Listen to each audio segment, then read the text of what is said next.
What's up, y'all? It's your girl Stefdotnet back with another video, and today we are getting straight into it. I'm going to be showing you guys how I define, blow dry, and fluff my wash and go, because we all know that wash and go is not realistic. There's like 15 steps in between, but today I'm going to show you guys my routine and how I get juicy and defined results every time. Stay tuned. I got you, sis. So first things first, I'm starting off on freshly washed and deep conditioned hair, and I'm gonna wet that down before I go in with my leave-in. And this video is more so about technique than it is about products, but I still showed it because I know people gonna want to know. But I'm just gonna smooth in that leave-in conditioner before I go in and detangle. Now, detangling is very important because it's going to help with achieving the best definition possible. You don't want any knots and tangles when you're applying those products. Now, once that leave-in is smoothed in, I go in with my styler, and although I said products don't matter, I will say that I prefer to use gels on my wash and go, but you can use this technique with whatever products you would like to use. What I do is I smooth that up my ends and then work it up to the root, and I apply it like an old school perm. I get it as close to the root as possible, but don't apply directly to the scalp.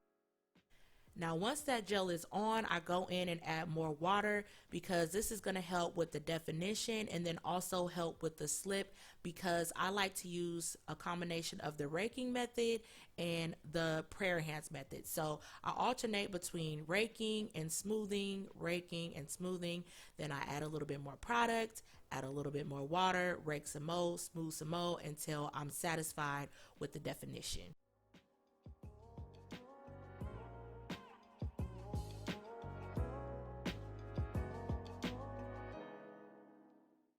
Another tip that I want to give you guys before I get into this last step of defining is part your hair the way you want it to set. It's going to be too hard to go back and change it later. My final step in defining my hair is adding an oil, and I like to add an oil because one, it's going to seal in the moisture from all the products that I just put on, and also it's going to help with cutting back on the crunch of the gel. If you don't like gels because of the crunch, try adding an oil. It definitely can help soften. Also, I love the shine that adding the oil is going to give, and my hair is defined as it's going to get for me. Definitely have realistic expectations.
Another thing that I felt like it was important to show is my hair wet with just water before I even add the product. And this just goes back to having realistic expectations, because clearly my hair is hydrated, moisturized, and all that good stuff before I even add the products. The products can only do so much, but having the right technique can definitely get you the best results for your hair.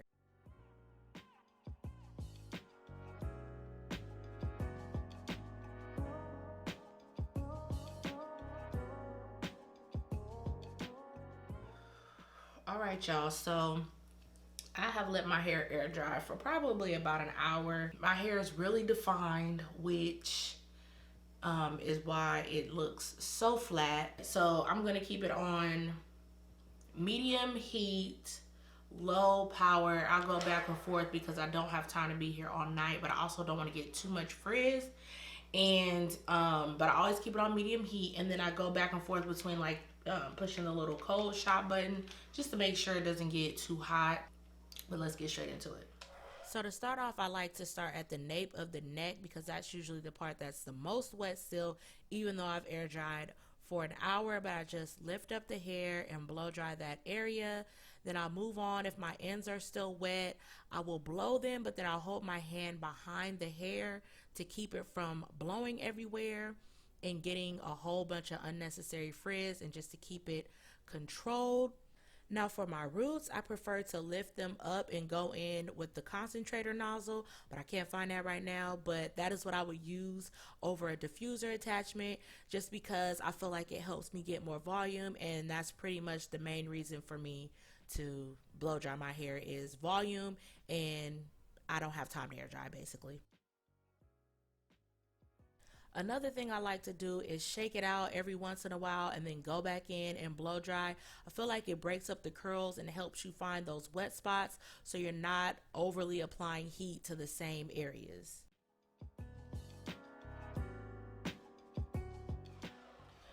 Okay, so whew, it's hot.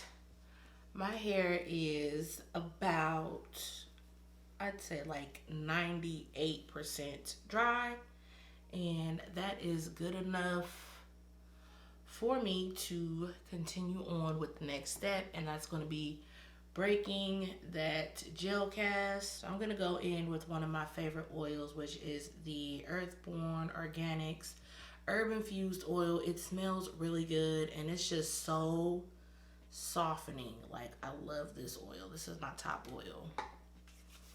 So I'm going to put some of that on my hands and split my hair in half. I'm just gonna scrunch my hair with the oil.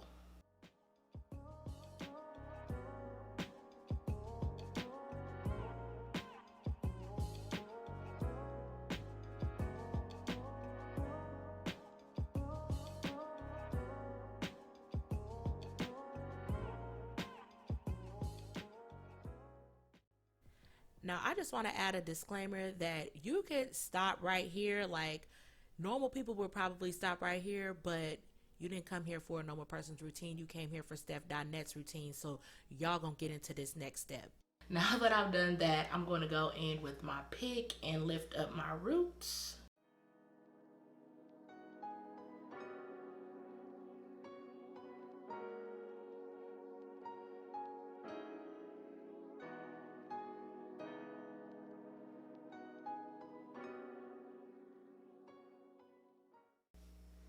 See, that made like a super big difference just right there.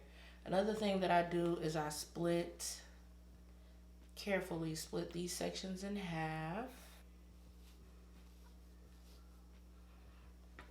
And when you put that back down, look at that volume you have right there. Like, that makes such a big difference. Look at that. I mean, I cannot go without picking my roots. I'm sorry. Like, I still define my roots or whatever, but I gotta pick them out. So I'm gonna do the same thing this side.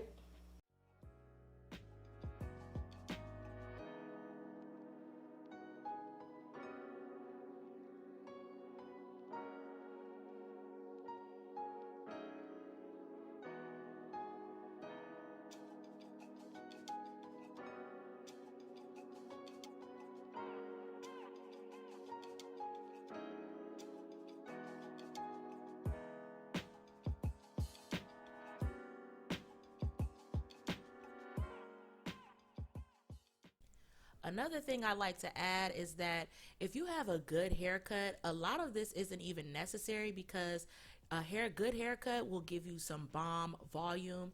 I have to do this for volume because I have fine strands, but also I am in dire need of a haircut. So if you find that your wash and go looks flat, try getting a haircut when outside opens up.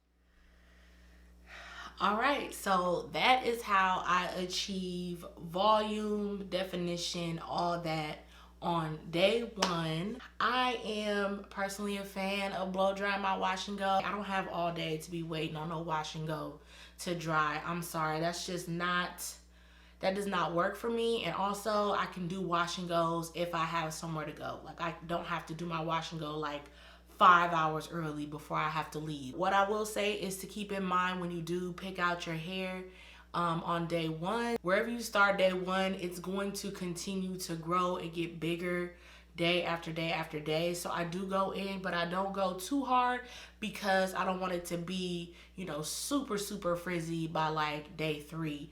So I do just enough to get it how I like it, and then I let it do its own thing for at least, I'll do my wash and go at least 5 days. So when I was working, actually having to leave my house and go to work, I would do my hair on Sunday, and trust and believe by Friday it's still going to be in that same wash and go.